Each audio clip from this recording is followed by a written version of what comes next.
المفتاح بتاعنا. طبعا هنا يا جماعه دي بتبقى مترصصه هدوم والكلام ده، حطيت فيها جزمك بقى، صبغات، اي حاجه، بتبقى زي الفل تمام. بنزل انا بالشكل ده بتاع بالمفتاح بتاعي واروح جاي فاتح كده ماشي يا شباب، وافتح بالشكل ده.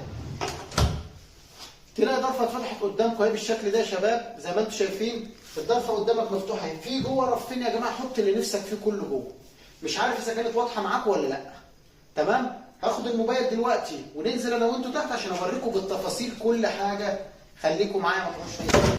زي ما انتم شايفين يا شباب لله الحمد، ده طبعا انت بتبقى حاطط هدومك وكل حاجه بتبقى محطوطه وترص يا جماعه، مفيش مخلوق بيعرف اي حاجه عنها. طبعا هنا يا جماعه المفتاح اهوت بالكالون بنفتحه بالشكل ده. تفتح يا جماعه الضرفه بتاعتك تفتحها بالشكل ده، تلاقي المنظر الجمالي اللي انت شايفه تحت. ادي رف، ادي 2، ادي 3، وطبعا الرفوف دي متحركه. يعني الرفوف زي ما انتم شايفين قدامكم متحركه. حابب مثلا عندك علب كبيره، حاجات كبيره هتحطها ومش